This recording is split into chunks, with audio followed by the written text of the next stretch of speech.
Okay, let's see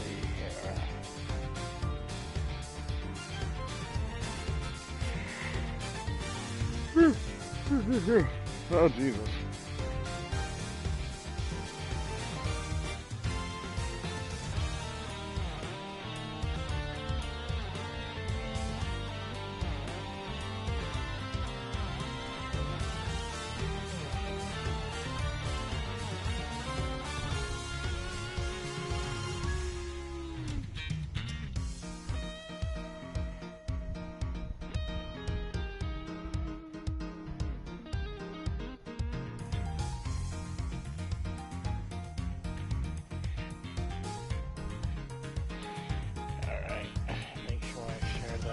Here and here.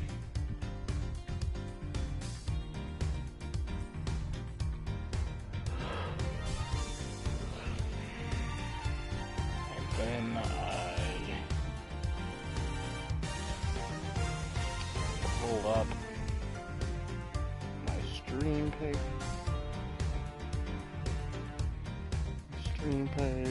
So I can actually see the chat.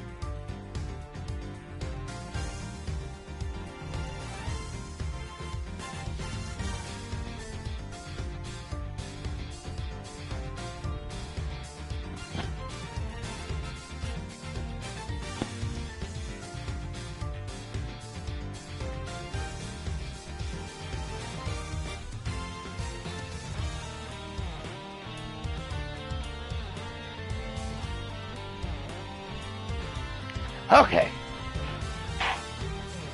Greetings, fellow students of time and space. Is your host, TheAmariaShadow, and welcome back to the channel. And welcome back once again to Ace Attorney Investigations. We're going to continue where we left off in the last live stream. We are in the middle portion of episode 2, The Captive Turnabout. So without further ado, let's get started on our way to today's adventure and see what's in store for us. Allons y!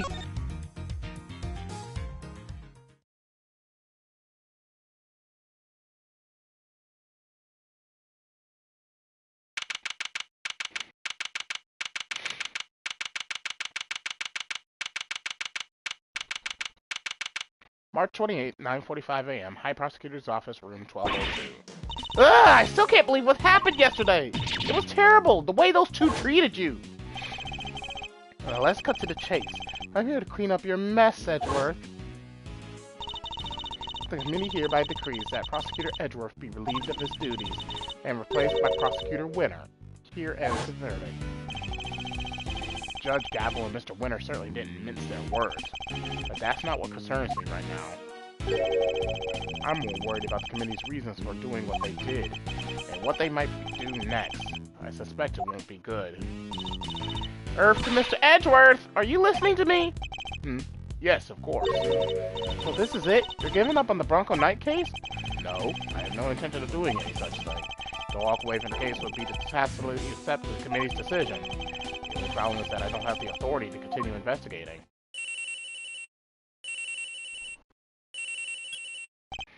Yes? What is it, Detective?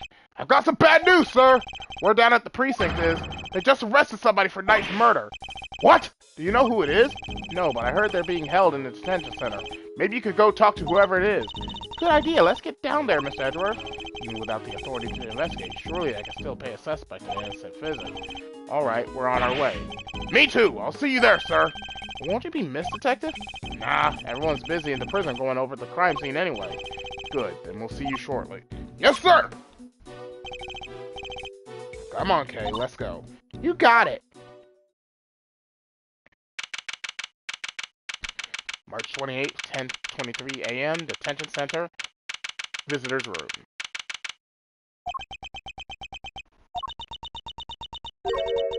Still no sign of them, huh? Indeed. Wait, this is just like last time! Please don't tempt fate like that. No! I can't! I just can't! Sure you can, I told you, it's just a pair of visitors. Sounds like someone really doesn't want to see us. No! Just talk with them, please! But one of them's a prosecutor, right? Aren't they all super scary? All they do is stare at you, right into your soul. Ah, you must be the suspect, See? I told you. Okay, why is this man so flustered? Probably because you're being you, but I guess that's just how you are. Thanks for clearing up absolutely nothing. Hey, Mr. Suspect, you doing okay in there? We just want to have a little chat with you. No biggie, right? Who are you? I'm Kay Faraday, Mr. Edgeworth's trusty sidekick. It's just a part-time gig I'm doing while I take a break from my real job, though. Funny, I don't recall ever employing you. And that's Mr. Edgeworth. He is a prosecutor, but he's not going to stare a hole into your soul or anything. Oh, please. Really? Really, really? Really? Anyway, can you first please tell us your name? It's Saint. Simon Saint. Well, nice to meet you, Simon. Simeon Saint. You can call me Kay. Everyone else does. Prosecutor Miles Edgeworth. I would like to ask you a few questions, if I may. Please, Simeon, we're trying to help you. I promise. Really? Thanks to Kay, it sounds like we might finally get some answers at least. Perhaps you could start by telling us a little about yourself. Who, me? But why would anyone want to know anything about me? I'm boring. I'm nothing. I'm a nobody. You have a job? Oh, well, it's hardly worth mentioning, really. I'm your average corporate pencil pusher, just like everybody else, honest. This is going to take a while. About you and Mr. Knight. Just when I thought we were making progress. Okay. So, Simeon, did you know Mr. Knight? Come on, you can tell me. But Bronco? Yeah, I knew him. We were friends. Interesting. I wonder if he knew that Knight had been arrested. And, did you know Mr. Knight had been arrested? Yeah, I even came to visit him. You came to see Knight? I wonder when that would have been. And when was that, Simeon? It was the day before yesterday, around lunchtime.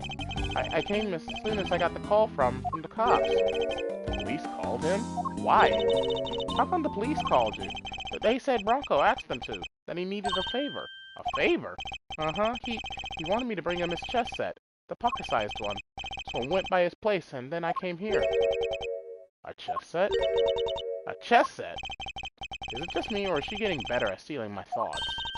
You do know everything you think is written all over your face, right, Miss Edgeworth?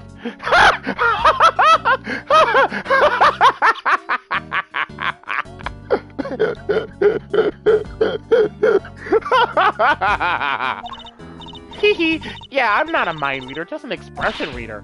Amazing, right? Don't you just love having a sidekick as helpful as me? And have you read what my next move is going to be? I sure have. There's something you want to show Simeon. Indeed. Let's present it to him and see what he has to say about it.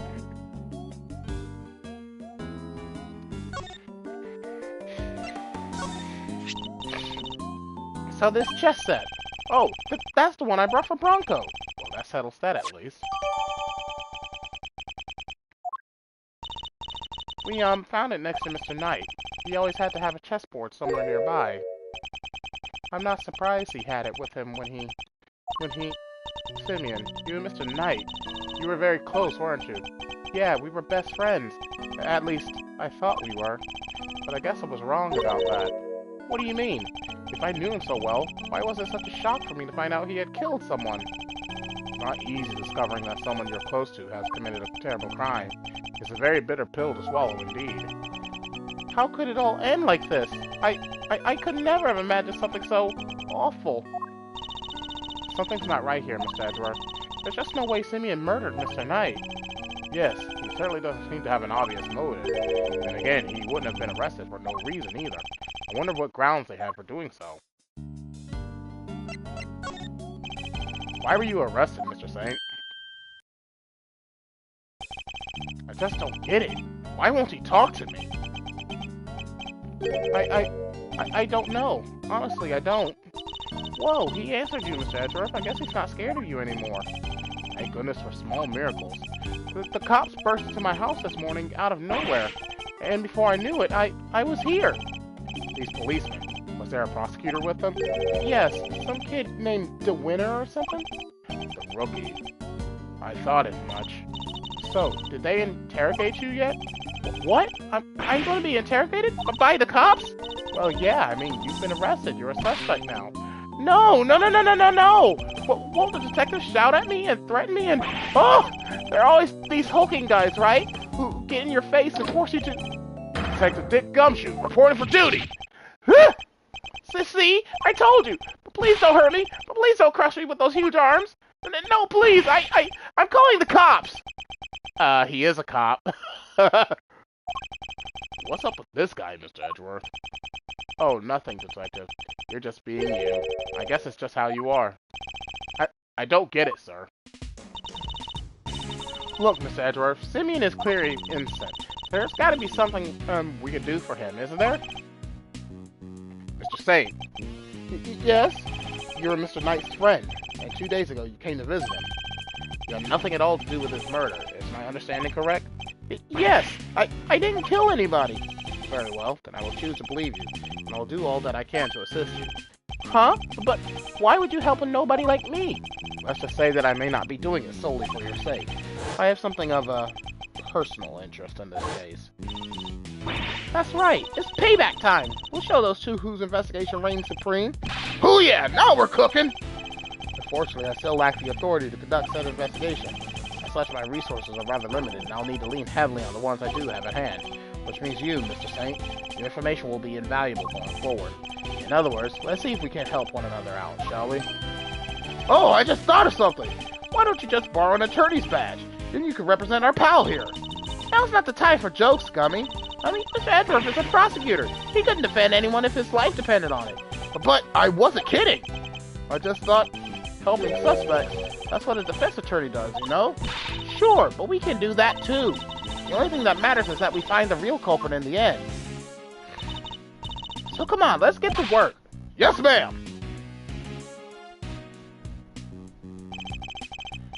I'm sure you know already, but just to be clear, if our investigation ultimately proves you to be the culprit, we'll have no choice but to treat you like any other suspect. But you needn't worry. I believe you. Or at least, I have decided to try. For now. Just hold tight and try to believe in us in return. If nothing else, it might help you to feel a little less alone. Now, if you'll excuse me.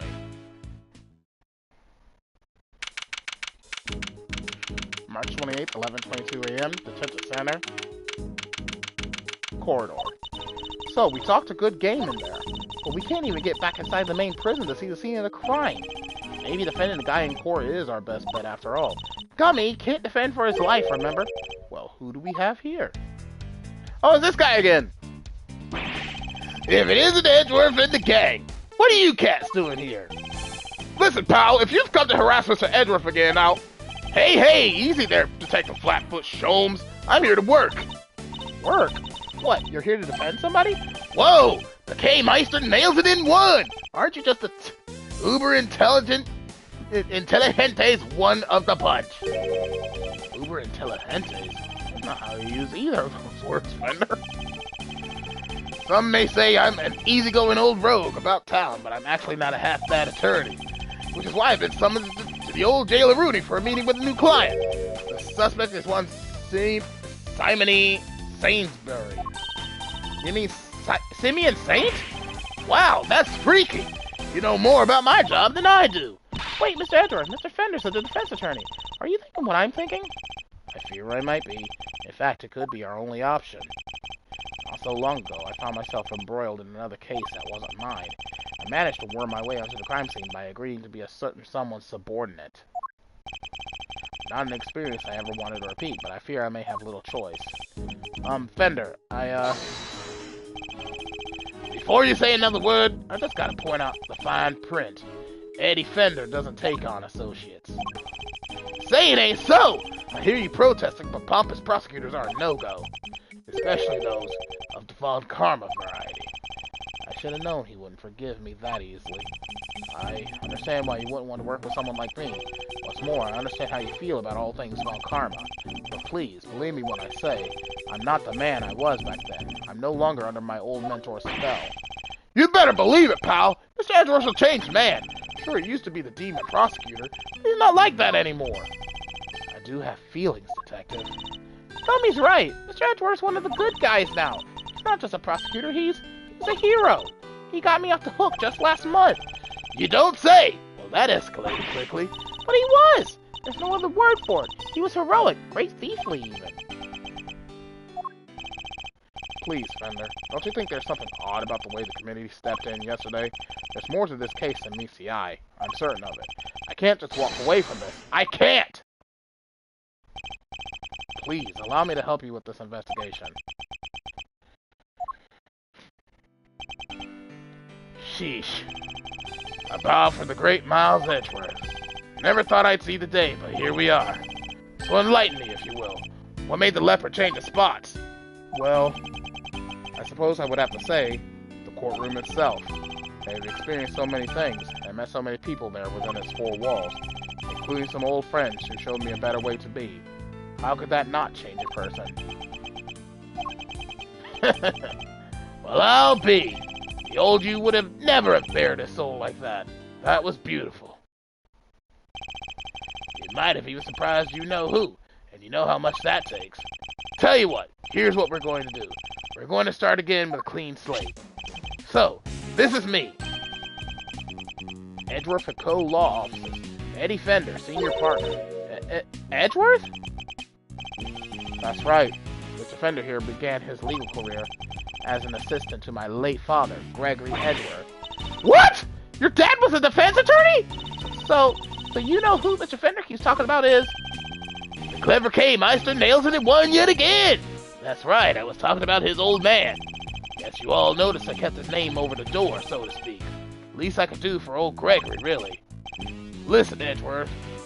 Miles, I'm going to level with you here. I don't trust you. Not fully, anyway. I can't just forget about all those years you spent licking Von Karma's boots, you know. Anyone say they changed. I'm going to need you to prove it. And besides, you know it's what Gregory would have wanted. Very well, I accept. Okay, that's enough hardball from one day. Let's move on to the fun stuff. I hereby appoint you interim associate of Edgeworth & Co. Congratulations, man! I think we'll try not to let you down. Well, doesn't this bring a tear to the eye? The prodigal son coming on board at his late father's firm. Permission to come on board too. Please, Mr. Fender. You don't even have to ask, kiddo. Welcome to the crew. Woohoo! Thanks, Captain. Alright, I guess it's time to go to work. So where to begin? Any bright idea, Miles? Where were we when we were so rudely interrupted? Well, I guess it's safe to say that probably wasn't the victim. Indeed, it sounds more likely to have been the person who found his body. I believe we need to speak with the person who found the body. Just what I was thinking, eager associate. We do indeed. Still the type to smile and nod, I see. That'll certainly make my life easier, boss. Now that that's decided, let's get going. What about me?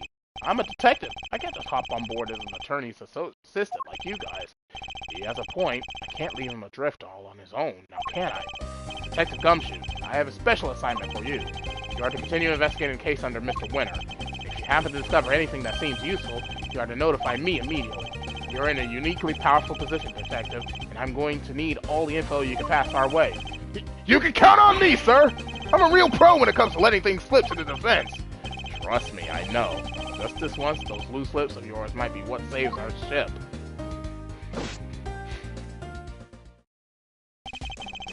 Throw wide the prison gates, good sirs, because here we come!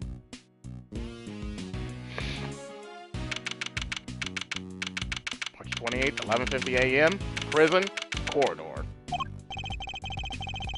So, any idea how we track down whoever found the Bronxter's body, Miles? Wait a minute, is that Polly? It's the parrot! It's Polly! So that means, I forget his name. It's the security guard, right? That was, in the elevator with Miles and his father when his father died.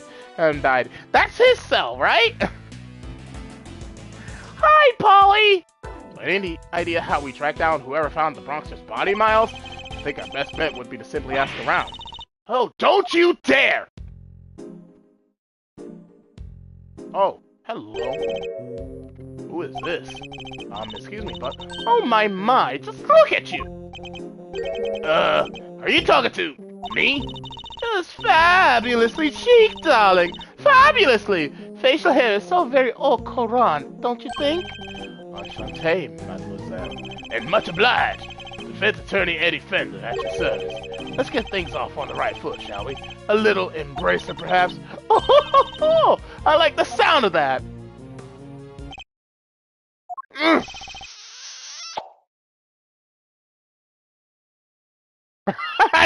Man is defeated!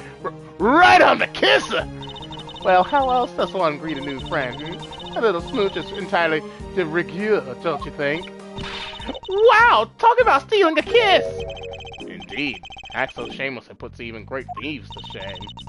Physical contact is so very important as a form of expression for our little family. Everyone in this lovely home will tell you as much. Hey, if everyone else is hip to that, I can be hip to that too. Sure. Fifi Lagarde, by the way, warden of this charming abode. You may call me Fifi, of course. So she's the warden of the entire detention center and prison facility, is she? A pleasure to meet you, Miss Lagarde. Miles Edgeworth. I am an associate with Mr. Fender's practice. Hope you don't mind me asking, but were you here in the prison yesterday? Oh, don't be silly, darling. Of course I was. Yesterday was a very important day, after all. Important in what way, exactly? A big meeting of some kind, perhaps? A meeting? Oh, heavens, no! I couldn't think of anything worse. No, yesterday the circus came to visit. It was a simply spectacular event featuring some terrifically talented animals. Anyone who was anyone had to be there. If you were at home, and were here at home, you were watching the show with me. The performers set up a special stage in the yard just for us. We are one very lucky family, n'est-ce pas? So she was at the circus performance for the inmates yesterday morning. Mr. Carcerado mentioned a show yesterday as well. He must have been talking about the same thing. What time did this show take place? From around 8 until 10, maybe? Yes, something like that. Meaning it finished right around when the body was discovered. And by dint of having attended the show, she has a reasonably solid alibi. Oh, would you look at the time? Sorry, darlings, but I really must dash. Feel free to explore our home. Mi casa, su casa, and all that. Ciao for now.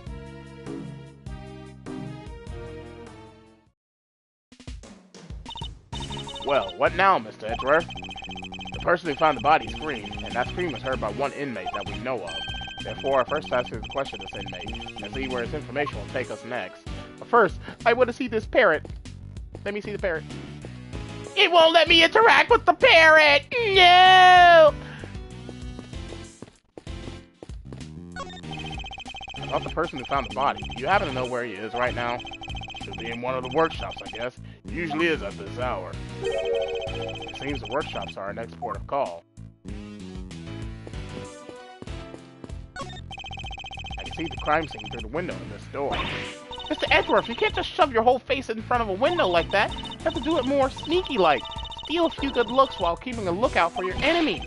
I am not a criminal, Kay, so why should I have to behave like one? Yeesh, I was just trying to teach you my special sneak peek technique. Well, I have no need for any such technique, thank you very much. Hello, anybody in there? Nice try, kiddo, but this isn't a bathroom stall. Yo, you there! Can you help us out here, my good man? Yes, sir! What can I do for you? Is somebody using this workshop right now? Yes, sir! What are the prisoners in there? Just confirmed it myself during the noontime roll call. If you'd like to speak to this prisoner, if that's alright. Sure, I'll go fetch him right now. Won't take a sec.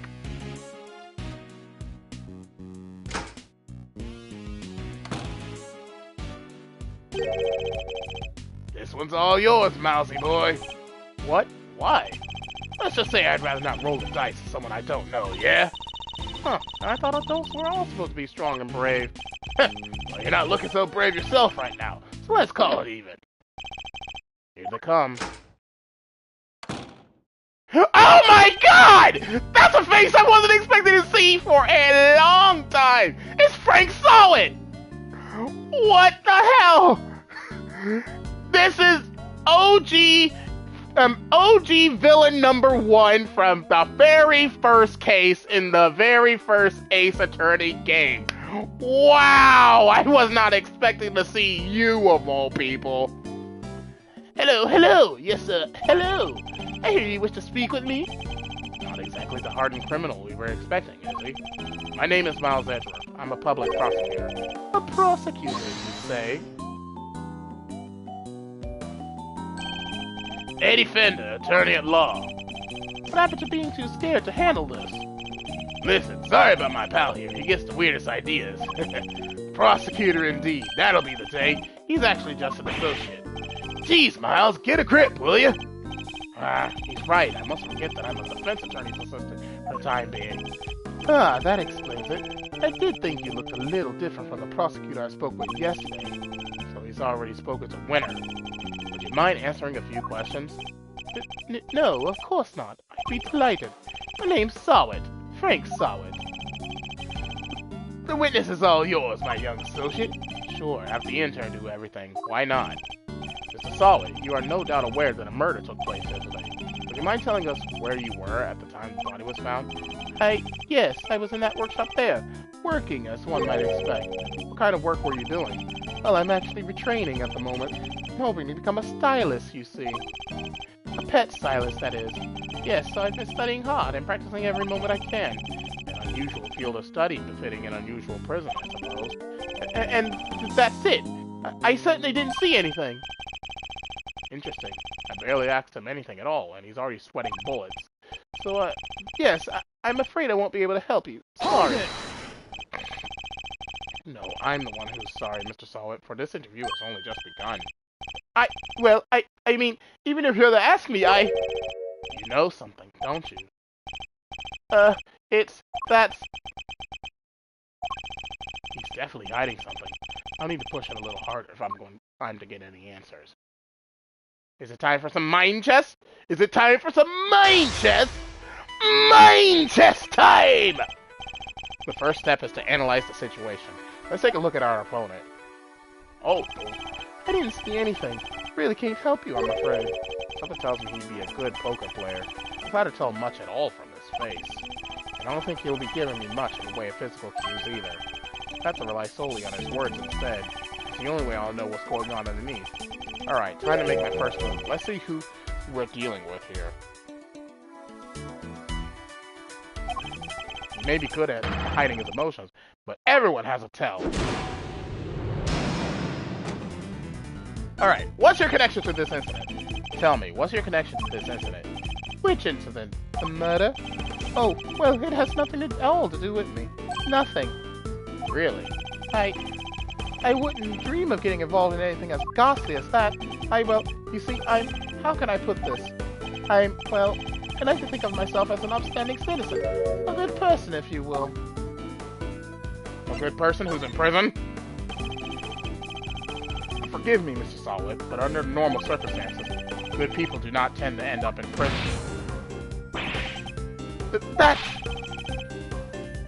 So you do well to tell me what you know about the incident. How many times do I have to tell you people? I don't know anything, I swear. Sorry, I don't know what more to say, but I can't help you. My apologies, Mr. Sawit. But considering that the incident occurred right here in the prison, I find it very hard to believe that you know nothing at all. Oh, well, yes, I suppose I can see how it might seem unlikely, but it's true. If you're looking for the person who found the body, you'll have to look elsewhere. Whoa. The person who found the body, you say? Why do you think I'm looking for the person who found the body? I certainly never mentioned any such thing to you. Is it because you do know something you're not telling me after all? Ha ha! No! Since that's who you might be looking for, that's all. I'm simply a pet stylist in training. I don't know anything. Truly. There's no doubt about it now. This man is hiding something big. In which case, let's find out what he did yesterday, the day of the incident. My opponent is very good at hiding his true feelings, but not for long. It's time to smash that mask of his and see what lurks behind that phony smile. Tell me about the day of the incident. Tell me about the day of the incident. If you really don't have anything to do with the murder, then you have nothing to hide, right?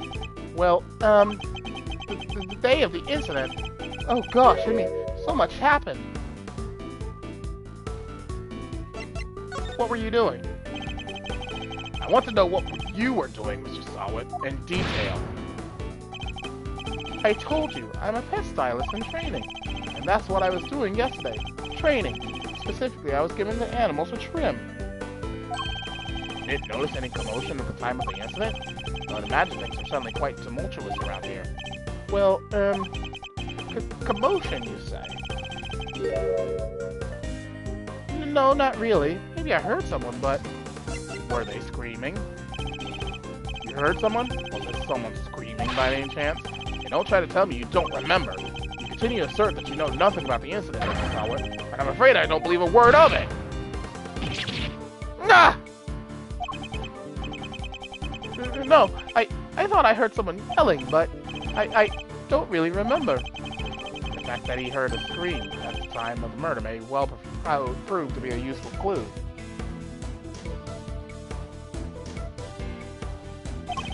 I would do well to bear it in mind. Tell me about the day of the incident. Tell me about the day of the incident. If you really don't have anything to do with the murder, you had nothing to hide, right?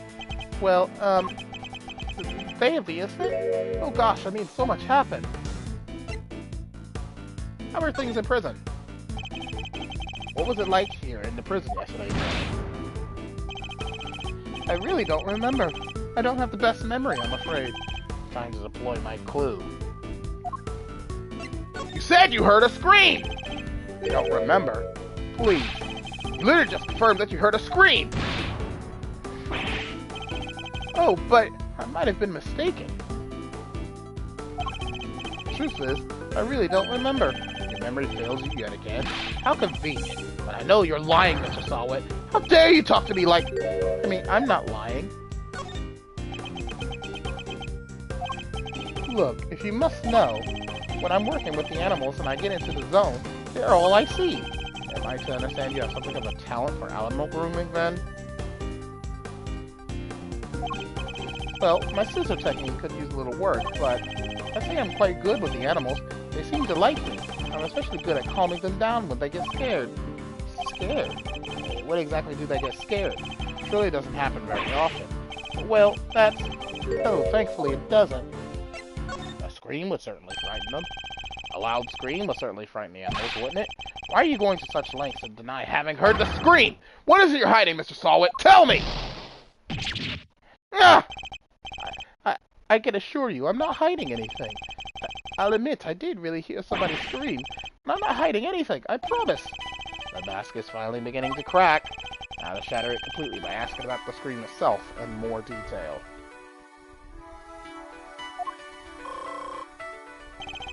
I'm afraid you're about to learn a painful lesson, Mr. Sawit. And hiding things from me never ends well for my opponent. When did you hear the scream? Oh, right, now I remember. I forgot about the show. They put on a show for us prisoners around the time of the incident, you see? Yes, performing animals, if I remember rightly. That's where I was in the morning. So now you wish to claim that you didn't hear a scream because you were at the show? You do realize that goes completely against everything you've told me so far! What are you gonna do about it, huh?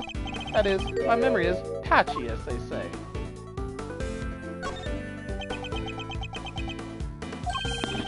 The animal show really had to be seen to be believed. It did it? Tell me, what kind of animals did you see? Let me think. A whale? You weren't actually at the show, were you? Enough of your lies! You were nowhere near the show, were you? Ah! Well, I seem to remember being there, but maybe I was, maybe I wasn't. It's clear Mr. Sawit wasn't at the show. This feels like a vital clue. Who did you hear screaming? Wait, I just realized I made a mistake. When the incident happened, I was out in the yard. Yes. So, I didn't hear anyone screaming. No one at all. Time to deploy my clue. You weren't at any show! How long do you plan to keep up these lies? I already know that you weren't at the show! Ah! The game's up, Mr. Sawit. It's high time you told me the truth. I demand to know about that scream. Now! I can't tell you what I don't know! I didn't hear any screams, not from the person who found the body. Wait, it wasn't the victim who screamed? How curious. Most people would assume that the scream had come from the victim. So then, why do you think it came from the person who found the body? Ah! I made a mistake! That's all. How, Mr. Sowett? How did you know that it was the person that found the body who screamed? Because you're the one who found the body! Shall I tell you? You knew because it was you who found the body. And the scream that was heard when the incident occurred didn't come from the victim. It came from you! Ah! How did you... Ah! It's true, I admit it, but what gives you the right to treat people like this? I expected him to throw off his fake toupee. Checkmate.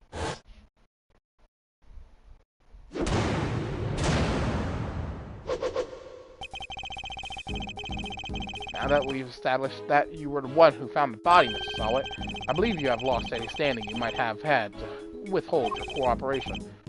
Alright, you win, but I'm sure I won't have anything useful to tell you. It probably isn't even worth your time. That's not for you to decide. By my hand, the truth will be revealed. Every decision I make is to ensure that end. Except, that's not exactly what we're here to do, is it? What do you mean? We're not trying to expose the truth. We're trying to save Simeon. That's what we do now, remember? We work to get our client out of trouble. Not as the prosecutor, but as a defense attorney's assistant. What the K Master said. You need to listen to the kid more, you know? The client has requested the services of Edgeworth & Co. As your old man always said, your relationship with your client comes before anything else. So you think Mr. Saint's well-being is taking a backseat to some quest for the truth? Well, let's just say I don't like to fire people, so I need you to fight against your instincts a little harder, yeah? This will take some getting used to. In any case, the importance of this man's testimony remains unchanged. Therefore, Mr. Sowett, I am asking once more, what happened when you found the body?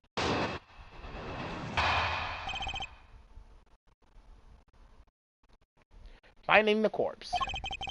I was in that workshop there by myself, practicing what I'd learned. I don't remember how, but I found myself in front of the door to the other workshop. I happened to peek in through the little window. And then I saw him lying there, a man, not moving, dead! I quailed in fright and found myself screaming in sheer terror. Let me get this straight. The room you were in is next to the one where the corpse was found? Yes, that's right. I was in Workshop B. And you were there the whole day? Yes, from the 7 a.m. roll call onwards. There are 3 roll calls a day, you see. 7 a.m., noon, and 9 p.m. And they check who's in the workshops during roll call, correct? That's right. Nothing was reported to be amiss at 7 a.m., which means that Knight's body wasn't in the workshop yet at that point in time.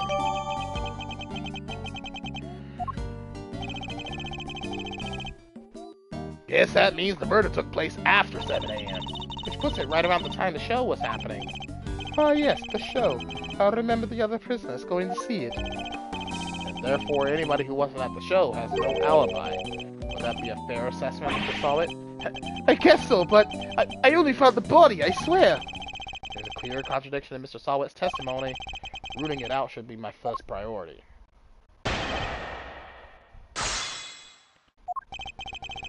I was in that workshop there by myself, practicing what I'd learned. I don't remember how, but I found myself in front of the door to the other workshop.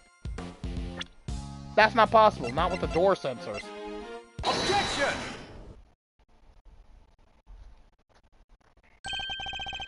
Enough of these pathetic lies, Mr. Solid. I'm afraid you've rather lost sight of what you are. What I am? I know precisely what I am. I'm a former newspaper salesman who's training to be a pole dialist. But that's not all you are, is it? Or did you forget the bracelet you wear around your wrist? A bracelet that marks you as a prisoner, and therefore unable to move around as you please! As we both know, stepping outside that door would have sounded an alarm. Well, that's... There's no way you could have looked into the other workshop without leaving the room you were in. Yeah! Hoo-wee! Stylishly done, Edgeroo. Doesn't this mean that Mr. Solid couldn't have found the body then? Good question, Kay. Perhaps Mr. Solid himself can explain. I'm... So actually, I may have forgotten to mention one very important detail. Sorry about that. I can explain exactly how I was able to see the body if you like. By all means, go ahead. Finding the corpse, part 2. There's a little trick we prisoners know about, you see. As long as you leave your bracelet inside the door, you can lean out without triggering the alarm. That's how I was able to peek through the window and into the workshop next door. Inside, I spotted the victim's dead body, which made me scream in fright. So he's saying he was able to take a look next door because he had kept his arm inside Workshop B as he leaned out. Please don't tell anyone about that little trick, especially not the gods. Please? Is this it? Is this all he was hiding? I'd better dig a little deeper into his testimony just in case. Yeah, there's something off about that. There's a little trick we prisoners know about, you see. As long as you leave your bracelet inside the door, you can lean out without triggering the alarm. So I was able to peek through the window and into the workshop next door. Really? Tell me more about that. Why did you make so much of an effort just to take a look? Well, you see, I heard noises coming from next door, and that room was supposed to be empty, so I thought it was strange. And you went to look as soon as you heard these noises? Yes, of course. I could see what was going on, so I went right away. I see. Are there any problems with what Mr. Sawit just said? There is a problem. You claim that you looked into the next room as soon as you heard some noise. If that's the case, you must have seen more than just a dead body. Because the person who made the noises should have been in there too. You got him quaking in his boots, Mr. Edgeworth. Mr. Sawit, tell us the truth about what you saw. You do, of course, have the right to remain silent, but it will do you little to dispel the notion that you were somehow involved in this crime.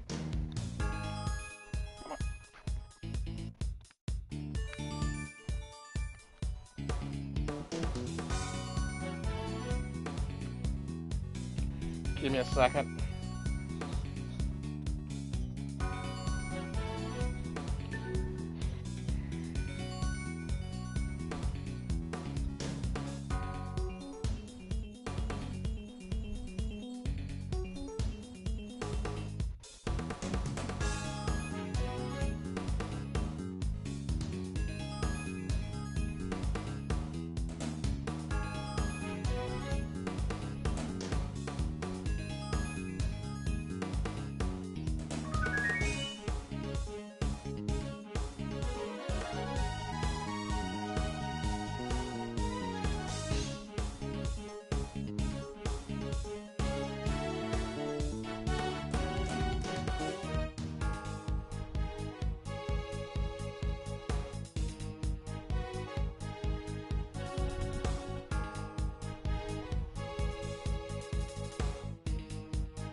I'm sorry.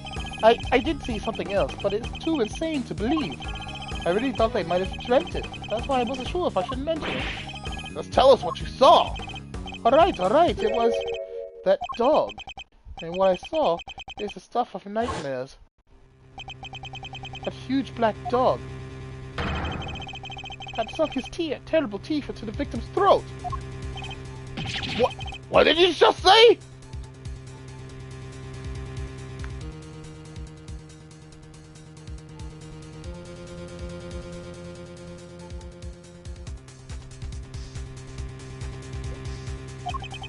It was hellish, utterly hellish. That beast, that awful beast, he killed him. Suddenly I don't feel so good. Jeepers creepers, that's awful. Talk about traumatizing.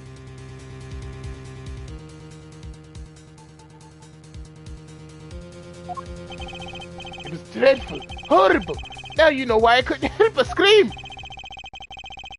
So there's a man-eating dog in the prison's animal population, is there? And that really is everything, I promise. You believe me, don't you? For now, this one seems too far-fetched to lie even for you. I'd like you to append what you just told us to your testimony if you don't mind. Very well. Inside, I spotted the victim's dead body, which made me scream in fright. I also saw that black dog, his mouth clamped tight around the man's throat. Hold it! You're sure this black dog was biting the victim's throat? Yes, there was blood everywhere. The beast's mouth was dripping with it and... Whoa, whoa, whoa! Spare us the gory details, will you? What about the victim? Was he? Don't say it! Don't say it! Do you really need to ask him that, Miss Edgeworth? How? Kay, what was that punch for? I'm on your side here! He wasn't moving at all. He was just lying there. Meaning he was already dead. There was so much blood just oozing from his neck. Oh, he was just dead as a doornail, I'm sure of that. Not even a twitch of a finger, just lifeless. Enough already! Why do you have to go into every little detail like that? Give you a nice and accurate testimony. That is what you want, isn't it? Glad what I've said to my testimony, Mr. Edgeworth. Please do. It was awful, I tell you. Terrible. Oh, he was as dead as a doornail, I'm sure of that. Not even the twitch of a finger. Just lifeless. I remember seeing his ring gleaming as it caught the light. It featured a snowflake motif in relief. What? How would you have seen that? Objection! A ring with a snowflake relief. Yes, I saw it, clear as day. It was carved in such fine detail. Interesting. Your testimony is certainly very accurate. In fact, I'd say it's just a little too accurate. And? What's wrong with being too accurate? I mean this. You testified having seen a ring with a snowflake design on it. And while the victim did indeed have a ring on his finger... See? Exactly as I said! There is no way you could have seen it. Take a look at this photograph. As you can see, the victim's right hand was covered by a tarp. It would have been impossible for you to see his ring, let alone what design was on it. Unless, that is, you approached the body and removed the sheet! You told us earlier you only took a look through the window and the door, yet you seem to have seen quite a lot from such a disadvantaged location, Mr. Solid. Who the heck do you think you are, huh? Mr. Big Shot, acting like you know it all! I mean, I saw what I saw, I swear! Oh, I know, the man's arm. It must have moved under that top after I peeked in. He died instantly. Nonsense. You already told us that can't have been the case. He wasn't moving at all. He was just lying there. Meaning he was already dead. You said it yourself that the victim was already dead. And dead men don't move, do they? Hoo-wee! Is that the stench of the desperation I just smell? What are you hiding, Mr. Solwit? Tell us! No, You're wrong. I know what I saw. Rip it off! Yes! You couldn't let it go, could you? Had to keep on poking and prodding. You slimy two-bit associate attorney! It seems the real Mr. Solwit has finally revealed himself. Whoa, that's quite the rug he was rocking. Came straight at you like some kind of flying black cat. Look, I'm just a sweet, innocent witness here. But are you really? Because I must say, I have doubts. Very serious doubts. What's that supposed to mean? You saw something that should have been impossible to see from outside the workshop. So, how did you do it? That's simple. You saw it. This is where you were standing when you saw the body.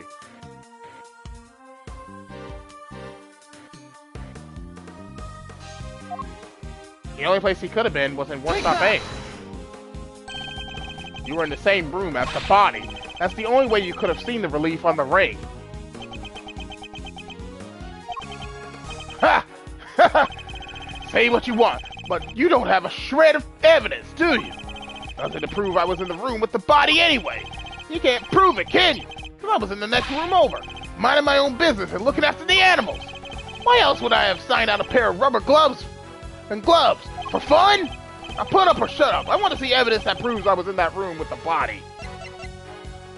Wouldn't it be the rubber glove itself? Take that! Because he only has one. Remind me, Mr. Solid, what were you doing when you discovered the body? How many times do I was practicing my pet styling techniques! Of course. And perhaps this rubber glove might mean something to you? Ah! That's... This glove was found by the victim's body. I believe it was dropped by the killer. And I can't help but notice that you have a similar glove tucked into your apron. No! This one's different! Yes, that one does seem awfully lonely, doesn't it? It's just a rubber glove! There are hundreds of them all over the prison! This doesn't prove anything! Not yet, perhaps. But if I were to ask the police to check this glove for prints, I have a feeling the results will be rather fascinating.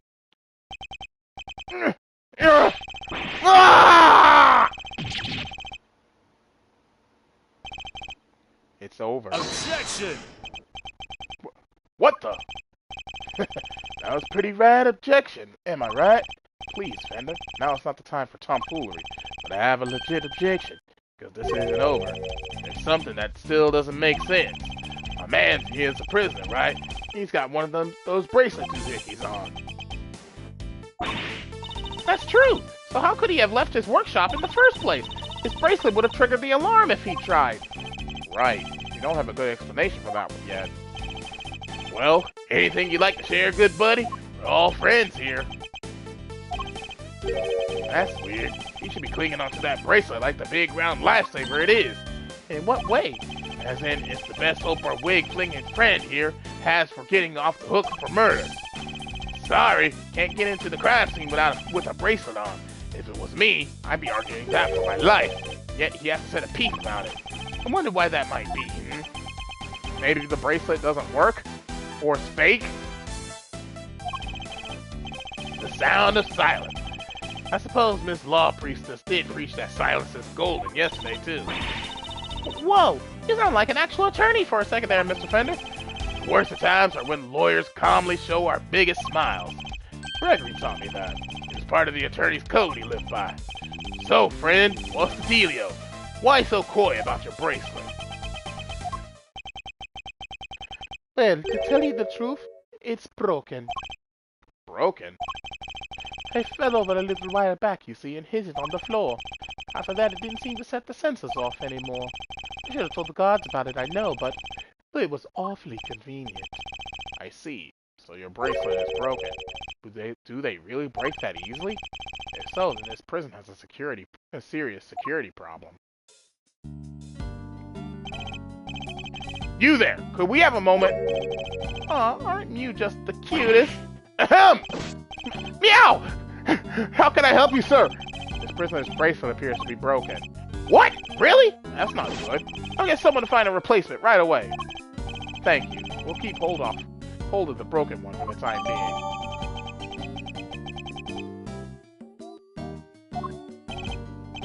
Of course, sir. I trust you'll take good care of it. Sweet. Bracelet sorted. Now to turn our murderer in, eh, yeah? What? No! I didn't kill anybody! Whoa there, Palio! You were the one who said your bracelet was out of commission, but were there other inmates freely roaming the halls while everybody was busy watching the show? No! I just found the body, that's all, I promise! And when I did, that enormous dog still had its mouth wrapped around the poor man's neck! We went into the workshop after the beast had left! And why did you go in? Well, well, fine. I wanted to go through his pockets, okay? He was going to rob the corpse? That explains why he remembers Knight's ring in so much detail. Hey, why are you looking at me like that? I'm a great thief. I never stooped so low as to steal from a... Well, I didn't steal anything either. The show ended just after I entered the room, and all the other inmates came trickling downstairs thereafter. I panicked, rushed back to the other workshop, and started my fake screaming. You dropped the glove in your haste, huh? I guess this all just about hangs together. Anything smell funky to you, Miles? Other than whether Mr. Solid is the one who did it, I say one very significant question still remains. The question of how Knight made it into the prison proper from his holding cell in the detention center. Ooh, yeah, that one's a doozy.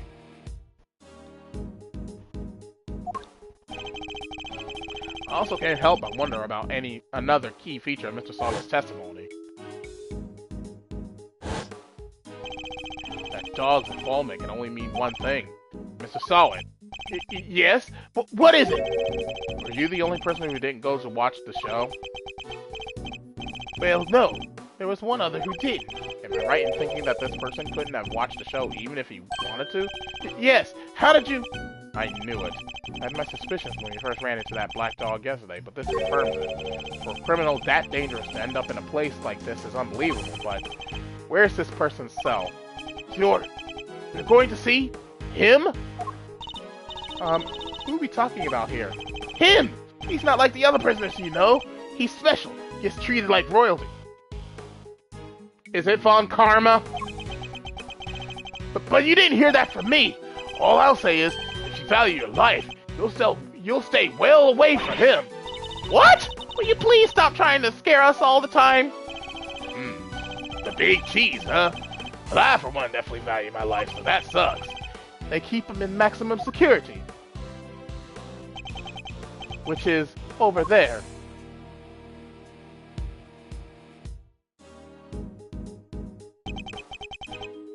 Maximum security. That's certainly one way of treating someone differently.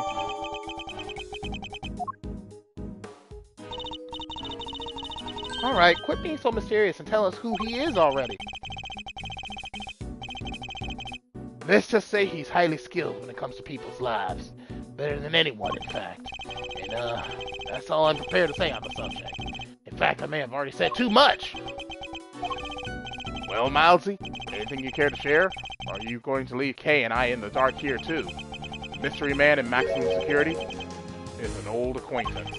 Let's go pay him a visit. I suspect we'll find our dark canine friend there, too.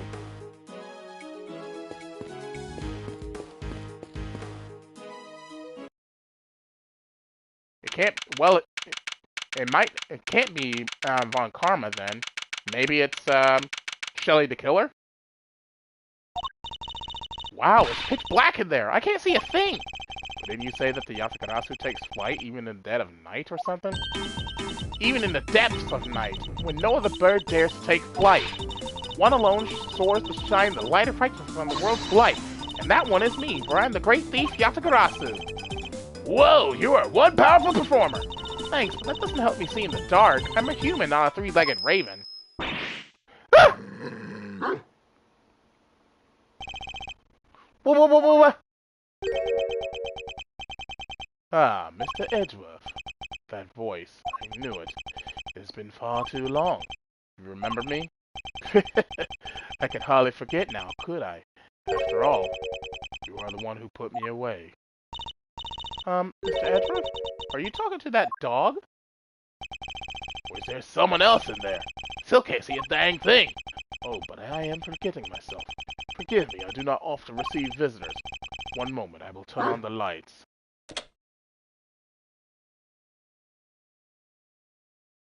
Who? You're a heavy-footed lot. Am I right in thinking there are 3 of you in all there? In all? Am I supposed to know who this is? Very well. Perhaps we should start by introducing ourselves. I am Mohidhama Kanis. As you may have gathered, Mr. Edgeworth and I are old acquaintances. I have no idea who you are.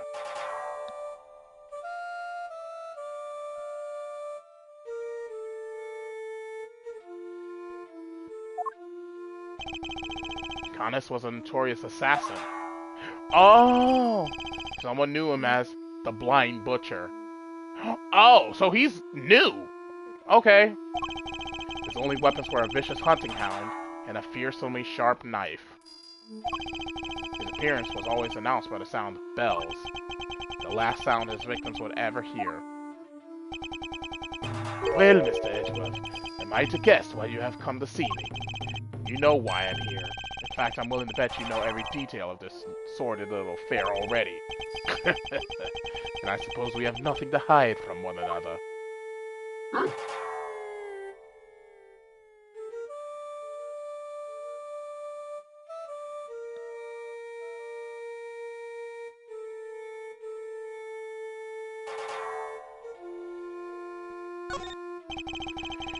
faithful canine friend is currently the chief suspect in a murder investigation. The person who found the body saw a dog with its mouth around the victim's throat. Your witness is mistaken. Helmut is a gentle soul. He is my eyes, nothing more. It is absurd to think that he would do such a thing. Isn't it, boy? Yes, it is. You're a good boy, aren't you? Helmut is more than a mere seeing eye dog, and he's certainly no good boy. He's also a trained killer. A weapon once used in this man's sordid trade. This witness of yours, he is trustworthy, I assume. Solid is anything but trustworthy. He's still very much a suspect himself. I can hardly claim that his testimony is beyond reproach. No, then? I thought as much. Yes, I did, Helmut. Yes. Figures that he already knew who our witness was. What were you doing between 8 and 10 a.m. yesterday morning, Mr. Canis? Doing the show, you mean? I was here, ensconced in these humble surroundings. I've developed a passion for wood carving, you see, an obsession even. I was engrossed in it all morning. And you have permission to engage in such a hobby. I can't believe someone would actually let you. The warden and I have an understanding. An understanding? That's ridiculous! This man shouldn't be allowed 1, let alone 5 chisels! And nothing but lethal weapons in his hands. I was carving Buddhist pieces at first, but by the 674th, my interest had begun to wane. Whoa, that must have taken forever! Time is all I have, child. In any case, my focus has now shifted to pieces, such as these. I didn't know you played chess. You play too, do you, Lord Prosecutor? Perhaps one day you might indulge me. You may find my game rather rudimentary, only begun after my arrival here, I am afraid. What's that piece? A dog with 3 heads? Ah yes, the dogs of war. You must forgive my little joke. Chess is, after all, a game of war. Soldiers, knights, castles, all doing their utmost to protect the king, all loyal to the last. I have always thought it strange that such a game has no place for a dog. After all, what more loyal weapon could an army call upon? Still, it's simply a piece I made for fun. Fear not, I play by the regular rules, and with the regular pieces. I can't imagine it's easy finding opponents to play here in prison, though. Oh, I have my correspondence. Correspondence chess, then? Sharing moves by post? Yes, even prisoners are allowed to send and receive letters. Their contents are inspected, of course. Although, I have yet to receive the details of my current opponent's next move. Dog chess piece data. Sounds like this current opponent isn't a resident here.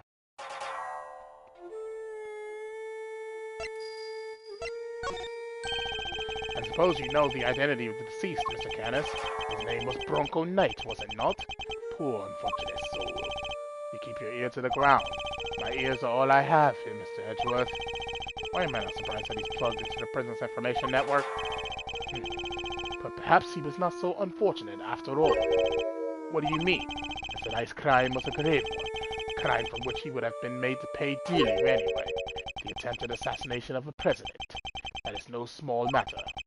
Attempted assassination? Wait, Mr. Edgeworth! Mr. Knight! Yes, we proved that he murdered his team leader, and that there was no attempt on the president's life. Could it be? Are they attempting to cover up President Wong's fake assassination scheme? Whoa there, cowboy! You're saying the Bronxer didn't actually have a pop at the prez? I was hired to defend him on the charge of attempted murder!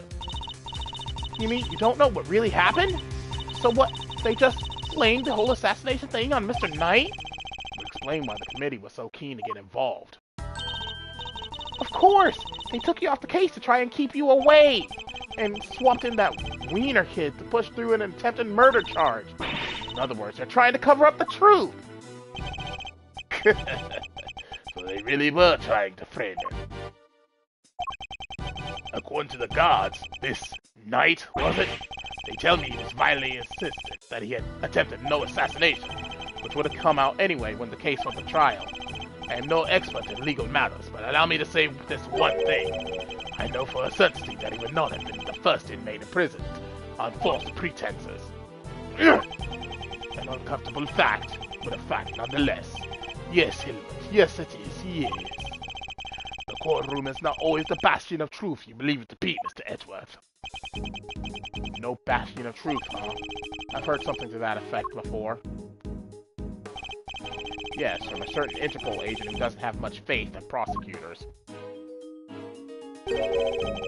You're not twisting the truth behind those closed courtroom doors, too, are you? Fueled by that kind of thinking, is it any wonder that courts produce nothing but falsities and lies? Sorry, but the truth doesn't need the likes of you to distort it today. I never was able to fully dispel his mistrust of prosecutors. Even Hilbert understands. Don't you, Hilbert? Yes, you do. The truth's revealed in court in your deductions. It is dangerous to trust either implicitly. But I am not bitter. You are not the first to make me a subject of unfounded suspicions in recent days. In fact, I was visited by another prosecutor only yesterday. He was accompanied by the judge. He even dragged the warden along, but this taste will remain lingering unspoken in the air. Not those two again! Prosecutor Winter and Judge Gavelle. They went over myself with a fine-tooth comb, but they left empty-handed. They've been looking for the murder weapon, I believe, to no avail. But I must take it personally. Rumor has it that they searched every cell in the prison, and still failed to find what they were looking for. I pray they weren't too disappointed.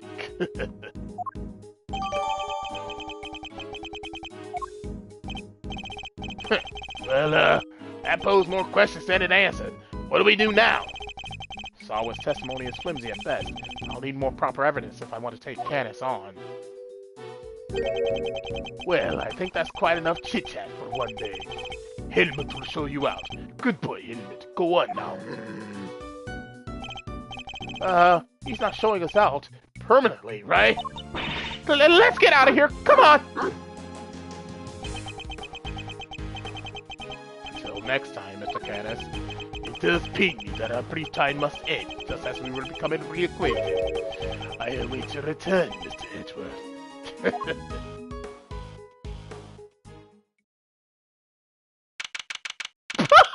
Hey! She's high! She went to high ground! No! March 28th, 1:12 p.m., prison corridor. Now to gather the evidence, I need to bolster my case. Hey, Mr. Edgeworth! That's the best hiding spot she could find? It's alright, Kay. You come down now. Where's Fender? He ran off somewhere. I had no idea he could move that fast. Fender. So, what do we do now? You and I will continue the investigation, and I know just where to start. By solving that one particular mystery that's been dogging us this whole time. Knight's body was found in one of the prison workshops, but he was presumably being detained in one of the detention center's holding cells. So how did he wind up on the other side of those heavy security doors? Let's start by investigating the holding cells. And Mr. Knight's room, right? But what about Mr. Fender? I'm sure he'll find us when he's ready. Sure, but he is kind of our boss, isn't he? Oh well. March 28th, 1:34 p.m., detention center corridor. Oh, Jesus, stretching! The victim cell is just over there. Lead the way, Miss Edgeworth. I have just about had it! Who's that? Lagarde. She must have come from the corridor marked no entry. He's still not talking, ma'am? Even with the evidence you borrowed from the precinct? No, and I've tried so many times, I've lost count. What am I supposed to do? I can't send in a blank report. I guess a killer for hire was always going to be a tough nut to crack. A killer for hire? Oh! couldn't help overhearing Warden Lagarde. Were you talking about Mother-Noroi goddess?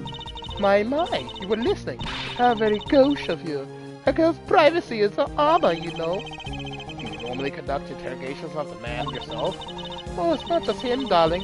I try to have the occasional tete-a-tete with everyone, you see. That's what it means to be a member of the family in this little home of ours. There isn't a person who hasn't made the pilgrimage to my office at least once. Your office? How sweet! He's angling for an invite. I suppose it is the hottest ticket in town. It's down this corridor here, darling. But FYI, I don't just let anybody wander in willy-nilly. You see, that would put it right around here. It's a wonderful room, if I do say so myself. All my guests rave about it. And who wouldn't want a view of my fabulous garden in the yard? Ooh la la! The yard? If it's anything like the rest of the place, it's probably full of adorable animals, right? Can I see? Oh, darling, it's so sweet of you to take an interest, but I'm afraid that's just not possible. Why not? Because you're not a member of our home. If you want to see it that badly, you'll just have to get convicted for doing something unspeakable. That's a rather steep price to pay. Oh, but just listen to me, chattering away like there's no tomorrow. It's time for Allie's lunchy brunch. The poor dear will be dying. Allie? The sweetest little deer in all the world. No, I shouldn't have favorites, but you know how it is. Down to the yard with me. Ciao for now, darlings.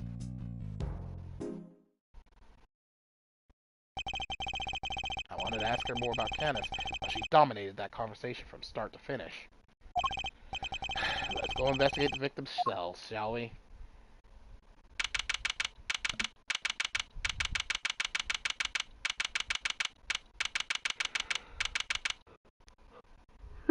March 28th, 1:43 p.m. Detention Center, holding cell. So this is Knight's cell. When do you think he was brought in, Mr. Edgeworth? It had to have been the evening of the 25th. That was after the events at the lake. And then at some point, he wound up in the prison proper. But how? There must be some evidence here that will point us in the right direction. Alright, let's keep looking, Mr. Edgeworth. Alright, let's take a look-see at the bed first. I must scour the scene and inspect anything that catches my attention. There's something different about this spot here. This part of the floor is weirdly clean. Did someone wipe it down or something?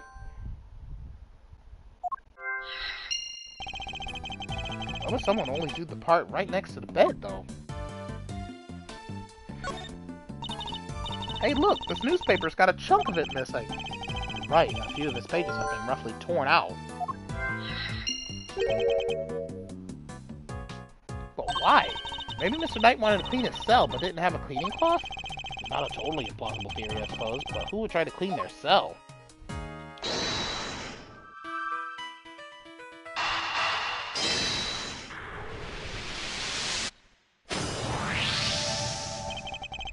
This part of the floor has been wiped clean. Maybe he spilled some grape juice? Who knows, but we can certainly imagine what he used to do the wiping. He torn out pages of that newspaper. Why wouldn't he just ask the guard for a cloth or something, though? Perhaps he didn't want anyone to see what he was wiping up.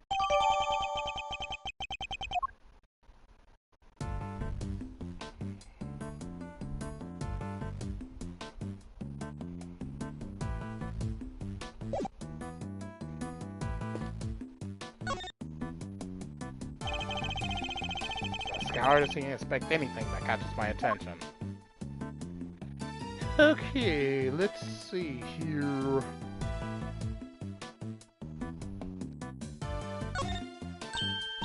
Hey, look at this weird piece of paper. There's some sort of grid on it. Let's take a closer look.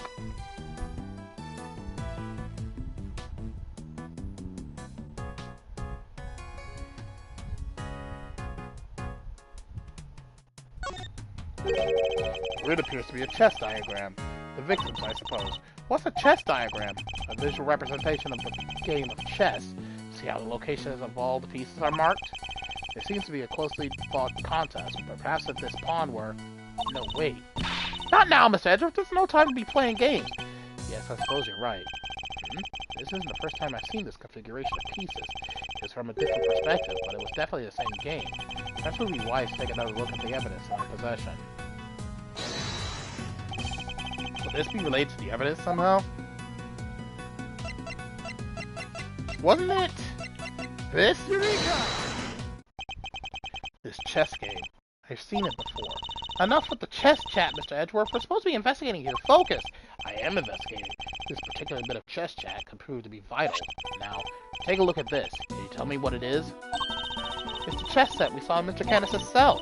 But, I don't really know the rules of chess, so the rules of the game are not important here. What is important are the positions of the pieces. Compare the ones in Mr. Canis' cell with these. Do you notice anything? Ah! I don't know which piece is which or anything, but if you turn a diagram like this, there are pieces in the same squares. Indeed, there's no dog on the diagram, but that's to be expected. Apart from that, however, the positions of the pieces are identical. And what does that tell us? Oh, I have my correspondence. As unlikely as it may seem, Mr. Canis' chess opponent was Mr. Knight? This could be just a proof we need to show that Mr. Canis had a connection to the victim.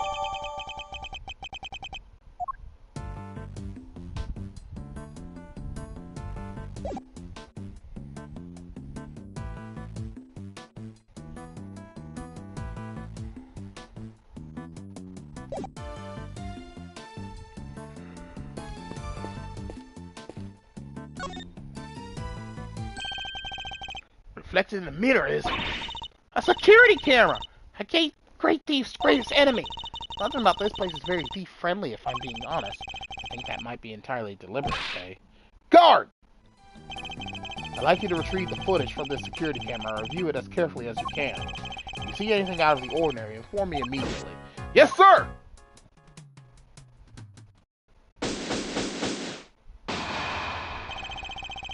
I think we've about exhausted this cell. We made significant progress by establishing a connection between Mr. Canis and the victim. This is bad, sir! Is that the guard?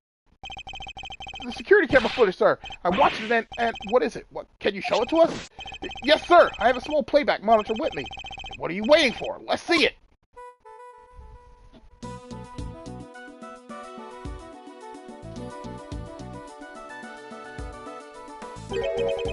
What's that? That black thing! It's that dog, right? Until now, our assumption was that the crime had taken place inside the prison proper. It seems that assumption may have been wrong.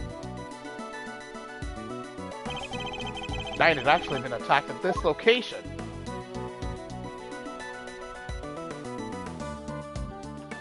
Take that! Right here in the detention center. And the perpetrator was indeed Mr. Canis' dog. This is just the evidence we need!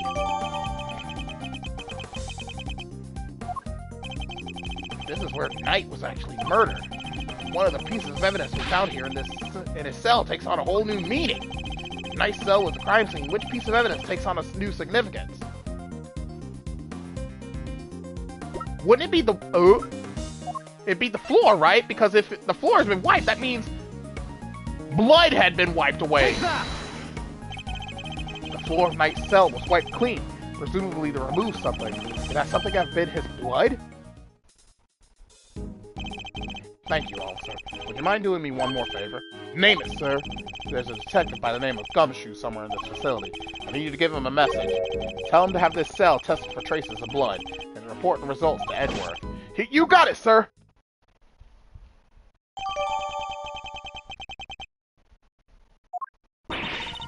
Now we can really go after that Canis guy, right, Mr. Edgeworth? No, not yet. We still don't know how Knight and the dog moved between the cell and the prison proper. Right, so that's what we need to figure out next. What's the play, Coach? Where are we off to? I suspect one of the guards might know something. We should ask those posted nearby and see what they have to tell us.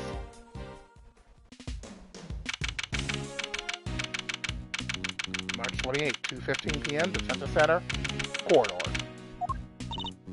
Okay, time to get asking. Huh? Hey! It's Lang! Thanks for the tour. Later.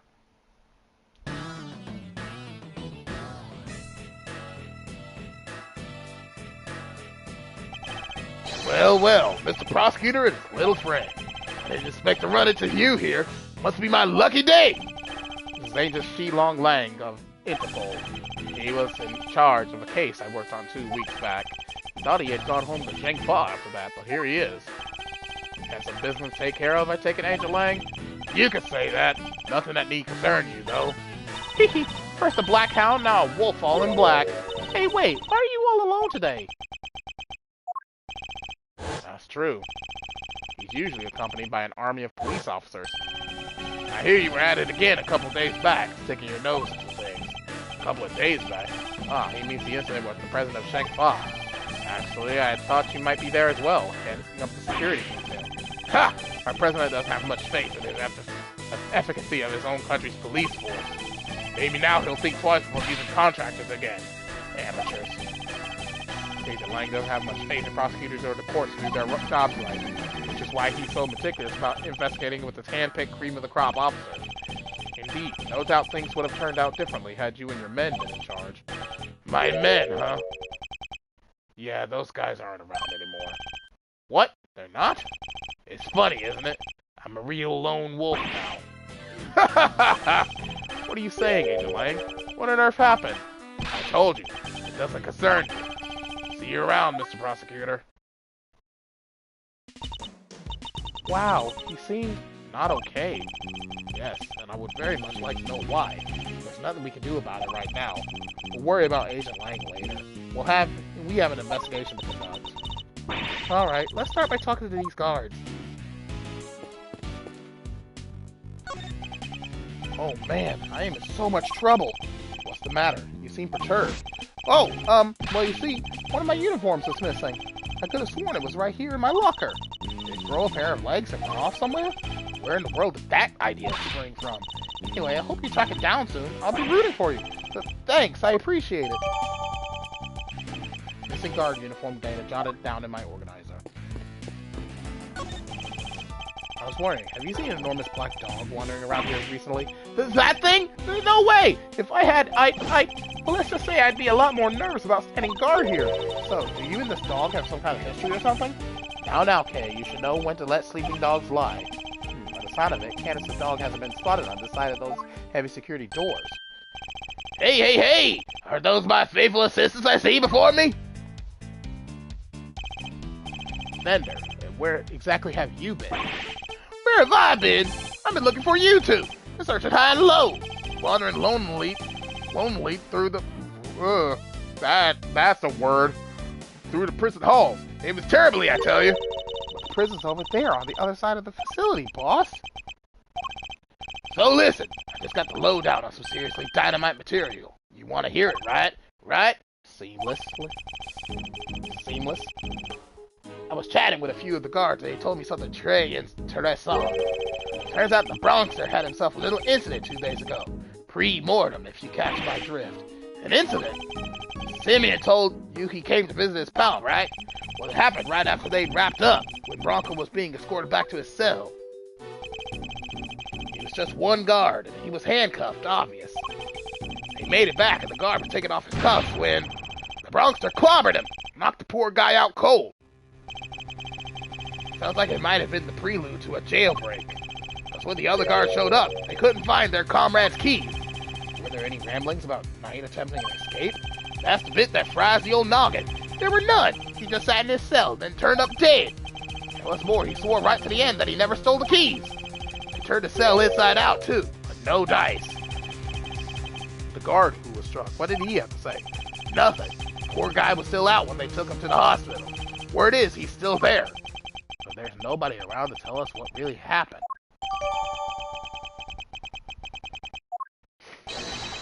What the? It's you losers!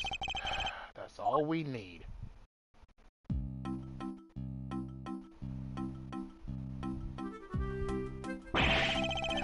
Why are you still hanging around here like a bad smell? Hey there, little buddy. Listen, Miles here is working with me now as an associate. Nonsense! You're all just here to cause trouble and turn my investigation into a farce! Eustace means farce, of course. A simple slip of the tongue. Seemed like a reasonably apt choice of words to me. Judge Gavel, great to see you again. I know who you are. You're Simeon Saint's attorney. Guilty as charged. Now that we've broken the ice, how about a friendly? Or not. I'm totally cool either way. Now, did I hear you correctly? That Mr. Edgeworth has joined the defense team. Yep, and me too. We're officially employees of Edgeworth & Co. But a prosecutor is a public servant. You would draw your sword of the goddess to work for personal gain. It's not a problem if I'm getting paid, though, correct? Exactly! What he said! Miles here is just a volunteer! We're all about the pro bono stuff over at Edgeworth & Co. How wonderful. Y'all work without reward. The goddess would surely approve. Yeah! I'm a regular philanthropist. Judge Gabble, I was hoping to ask about the grounds for Simeon Saint's arrest. That information is on a need. Is that a challenge, I hear? No, I was just asking Judge Gabble. I'm always ready for a little verbal combat to show you what it takes to be a real winner. I was at verbal combat if you won't let me speak. Still, this could prove useful. Fine, we'll do as you suggest. Now, if you could begin by telling us why Mr. Saint was arrested. There would be no need for that. Eustace, we should... Ha ha ha! Not now, Gavel. Watch and wonder. As I put this pathetic prosecutor in his place. He's going to run rings around me. I think he meant to say that you would be the one running rings around me.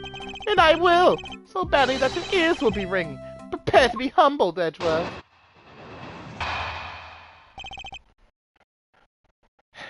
Wait. Yeah, this guy's just a student. A student. I recognize that crest. And crest on his outfit. That's the crest for Themis Legal Academy. And Themis Legal Academy, right? So he's just a student. So he really is a pompous brat.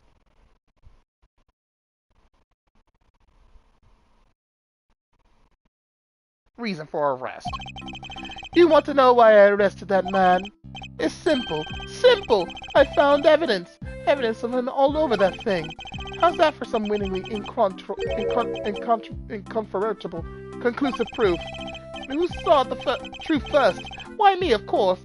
Winner by name, winner by nature. He really didn't tell us anything. Where do I even begin? Look at you, utterly lost for words in the face of such mastery. I'll take your silence as yet another win. Honestly, does he ever shut up? You said that you were the one who arrested Mr. Saint, but do you even have the authority to do so, Mr. Winner? Well, obviously it was the police who actually arrested him.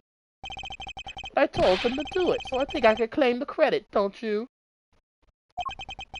Of course that's what he meant. This is clearly going to take a while. A shame, really. Given that I'm much more interested in what Judge Gavel is silently thinking over there.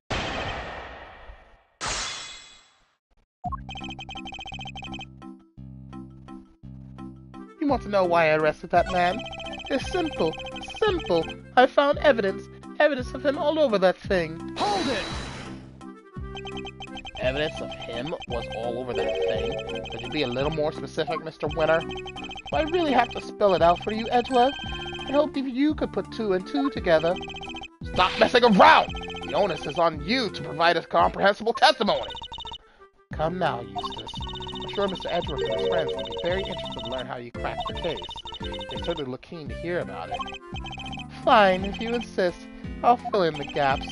Brace yourselves, because this is going to blow your tiny little minds. I bet you didn't even know, but the victim had, wait for it, a chess set with him. And that chess set was covered in the fingerprints of a certain Mr. Simeon Saint. Praise be to the goddess of justice for the insight she offers. And congratulations once again, Eustace. You would not object to Eustace amending his testimony, I trust, Mr. Edgeworth. No, by all means, please do. Mr. Saint's fingerprints are right there, all over the victim's chess set. But he was the one that brought it to him! Idiot! So the fingerprints on the chess set are the ace up your sleeve? The what of my what? Oh, yes, the chess set up the ace's sleeve. That's right, Edgeworth. I've got a winning hand, as usual. Only your winning hand is a busted flush. Or you see, it was Simian Saint who brought that chess set to the victim in the first place. Therefore, it's only natural that his fingerprints are all over it. That took a while to sink in. In conclusion, those fingerprints aren't proof of anything, and Mr. Saint's arrest was premature. Premature? The incident took place here within the walls of this facility, and being neither a guard nor a prisoner, it makes very little sense to suspect Mr. Saint. Oh! Okay, now what? I think you might be the premature one here, Edgeworth. I think you are the one accusing me of being hasty. Did you only just work out what that word means? Sure, I identified Mr. Saint as a suspect faster than pretty much anybody else, and I won the race when it comes to picking out the crucial evidence, too. Quick of the draw, you see. Hasty? Not at all. You're right that Mr. Saint is a guard or a prisoner here, but he was. Eustace. Judge Gavel! Butt out, Gavel! I have him right where I want him! Forgive me, Eustace, but if I may, well, the particulars of the suspect are indeed fascinating. Don't we have something a little more impressive to share with the prosecutor? Something more impressive? If you wouldn't mind, Miss Edgeworth, Eustace made an ingenious deduction concerning the murder weapon. Perhaps you would like to hear it. Yes, of course, that. Well remembered, Gavel. Listen to this, Edgeworth. Prepare to be amazed. Will this ingenious deduction explain why Mr. Saint was arrested? Let's just say you won't be disappointed. Judge Gavel deliberately diverted the conversation away from my line of questioning. What exactly is she up to?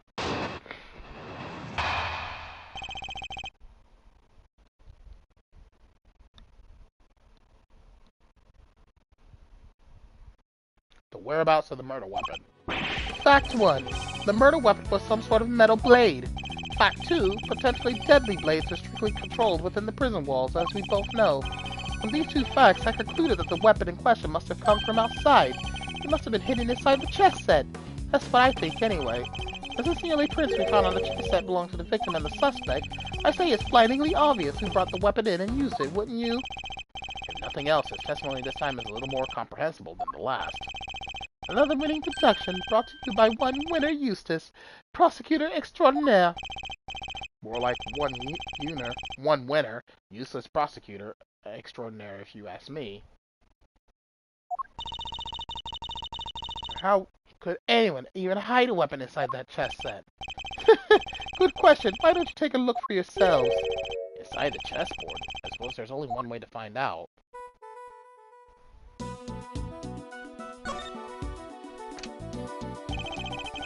There's nothing in here but chess pieces. That laugh is really something. He seems pretty convinced that weapon wasn't hidden in here somewhere. I better take a closer look. Let me guess. False bottom? Yep! What? The stiff lining at the top opens like a flat door. Whoa, there's plenty of room in there. Indeed, more than enough to hide something like a small knife. Ingenious, no? The killer snuck the weapon in by... Huh! What do you mean, huh? Let me finish, will you? I fear you've not been listening, Mr. Winter. Or perhaps you've simply forgotten. The detention center is outfitted with a security gate. Huh? I mean, yeah, and... The security gate also acts as a metal detector, Eustace. You must pass through another one on the way into the prison itself, remember? Yes, that's right. Of course I remember. He definitely didn't. It would have been impossible to smuggle a metal blade through such a gate into the facility, which would seem to blow a rather large hole in your reasoning.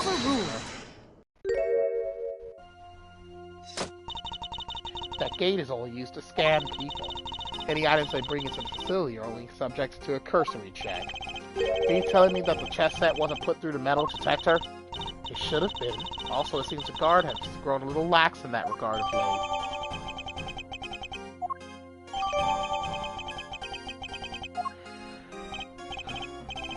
Very good. Thank you, Gabo. It was my pleasure. Now, Mr. Edgeworth, if you would be so kind as to begin your cross-examination.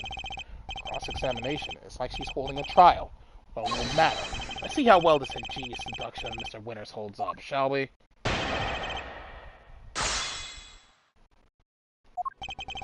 Fact 1. The murder weapon was some sort of metal blade. fact, too, potentially deadly blades are strictly controlled within the prison walls, as we both know. From these two facts, I concluded that the weapon in question must have come from outside. It must have been hidden inside the chest set. That's what I think, anyway. Hold it! But no murder weapon was found at the crime scene, and there's nothing inside the chessboard either. I'm curious, Mr. Winter. Do you also have thoughts about where this weapon might be? Well, the perpetrator must have hidden it somewhere in the prison. Is there a problem with his claim? Obviously there is. They hid it somewhere inside the prison? That seems unlikely. In fact, I can prove that's not the case. The evidence suggests that the murder weapon isn't hiding somewhere in the prison. Take that! The prison search. I'm starting to worry about your memory, Mr. Winter. Didn't you and the good judge search the prison with Warden LaGuard? And didn't you fail to find a likely murder weapon? Damn! Well, yes, but I guess we just missed it. That's all. Wow, way to undermine yourself. You're saying your search wasn't entirely thorough?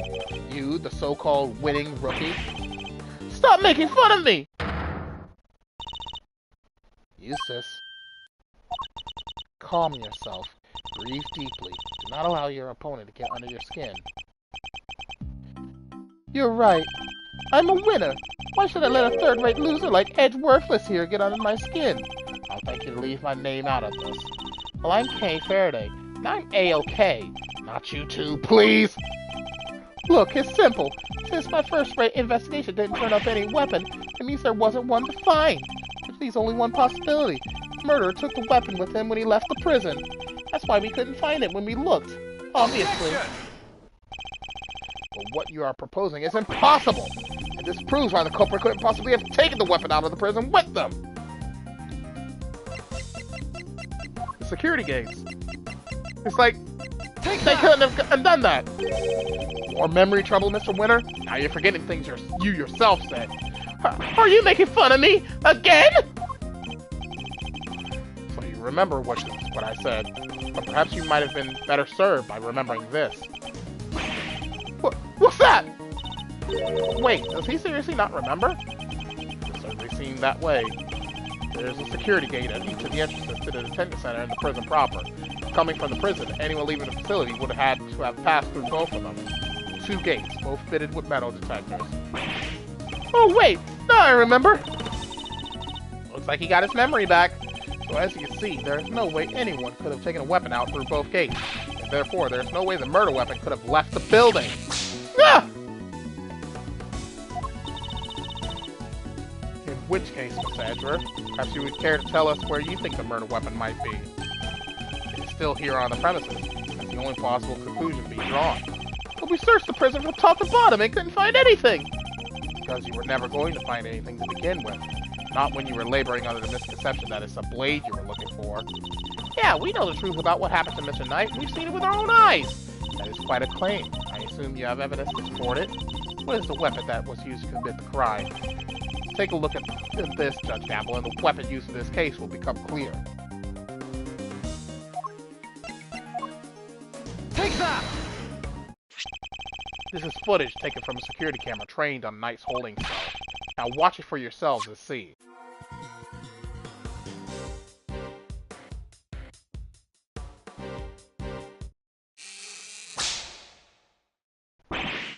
What? But how? This footage captures the moment the victim was attacked by a black dog. More than sufficient proof of how he really died, wouldn't you say?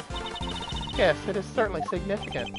So now we know that Knight was in fact killed in his cell by a vicious dog. A dog that moved the victim's body to the prison workshop post-mortem. We know this thanks to an eyewitness who saw the dog in the workshop when the body was discovered. Of course, I think we can all agree that there is no way the dog could have planned such a crime himself. Indeed, I fear it may be his handiwork after all. That's quite enough of that, Mr. Edgeworth. Judge Gavel, you are correct that this footage is an important piece of evidence. But it has also raised an important new question. A question that I suspect you have also been asking yourself. She's right, there is one major problem with my version of the events. The black dog, the one that belongs to one of the inmates. How did it move between the holding cells and the prison proper at will? Oh! How do we answer that one, Mr. Edgeworth? The truth is, I don't know yet. Of course not. Can it, Wonder Boy? You didn't even notice there was a problem. Until the defense provides an adequate explanation, the court cannot accept your line of logic. That is all. This court is adjourned. But, wait! There's still so much to explore! Court is no longer in session, Mr. Edgeworth. If you would be so kind as to leave the court. Court was never in session in the first place! Once again, this court is adjourned. Objection! You may not have all the answers yet, but you haven't explained anything either regarding Mr. Saint. What do you mean? Just as we don't yet know how the dog made it into one of the detention center's holding cells, you can't know how Mr. Saint could have made it inside the detention center, let alone the prison either. He would have been allowed as far as the visitor's room to see his friend, but no further. So it's hard for me to conceive how he could have committed a crime in a place he had no access to. Judge Gabble, I believe it's your turn to provide some proof. Proof that Simeon Saint was able to enter the prison. Overruled. Haha. Your wish for the court to provide you approve. Highly irregular, but very well. What? They actually have something? Now seems like as good a time as any. I suppose you have been kind enough to share your own theories on the case. What's she building up to here? Mr. Edgeworth, I suspect you don't know what Mr. Saint does for a living, so allow me to fill you in. He is a circus performer. A what? Yes, perhaps you've heard of the Very Big Circus? Ah! Oh, don't be silly, darling. Of course I was. Yesterday was a very important day, after all. Important in what way, exactly? A big meeting of some kind, perhaps? A meeting? Oh, heavens, no! I couldn't think of anything worse. Oh, yesterday the circus came to visit. You see it now, I assume? As I am sure you are aware, a show was held yesterday for the prisoners' entertainment. A show featuring animals and performers, performed by members of the Very Big Circus. So, does that mean Mr. Saint? Yes, Mr. Saint was allowed inside the prison as part of the show. A fact that has been confirmed beyond reasonable doubt. No! She held onto that fact until the last possible moment! Let me run with my own theory, and only afterwards did she use it to reveal the truth. Butt out, Gavel! I have him right where I want him! Forgive me, Eustace, but if I may, all the particulars of the suspect are indeed fascinating. Don't we have something a little more impressive to share with the prosecutor? That must be why she steered him onto a different topic back then, too! I got you good, didn't I, you third-rate prosecutor? This has nothing to do with you! Gentlemen, this court is well and truly adjourned. If I may offer a word of advice, Mr. Edgeworth, your conduct as a prosecutor is already in question. You would do well to remember that you were removed from this case for that precise reason. What are you trying to say? That the committee reserves the right to confiscate your badge at any time. If you wish to retain it, you would do well to avoid crossing paths with us again. Is that a threat? The goddess of justice is compassionate, Mr. Edgeworth, but she is not endlessly forgiving. Oh, and one last thing. You are no defense attorney. Abandon this foolish pretense. Thank you for your concern, but I do not abandon anything. When I start, I finish. Well, do try to remember that the two jobs are not one and the same, and that a defense attorney is expected to develop something of a bond with their client. Next time, finding out your client's real occupation might be a good place to start. Now I really must be going. May the goddess of justice watch over you all.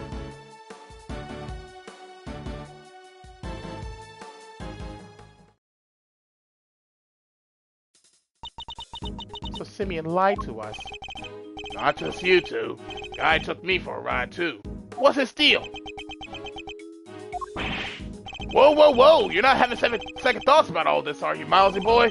Sure, Judge Gabble is a tough cookie, but that doesn't mean you can just give up the ghost. The fence never rests, as a wise man once said, and that goes for associates too. Don't worry, Fender. I have no intention of resting. Nevertheless, our assumption that Mr. Saint couldn't have entered the prison has been proven false. This means we'll need to restart an investigation from square one, I'm afraid. Oh boy.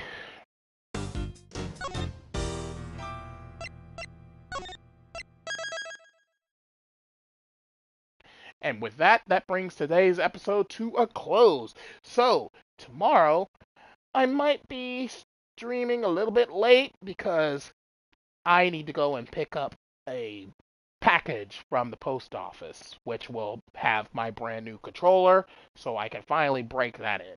So, thank you all for watching, and as always, your host, TheAmariaShadow, saying along Z, and I'll see you for the next adventure. Goodbye, everyone!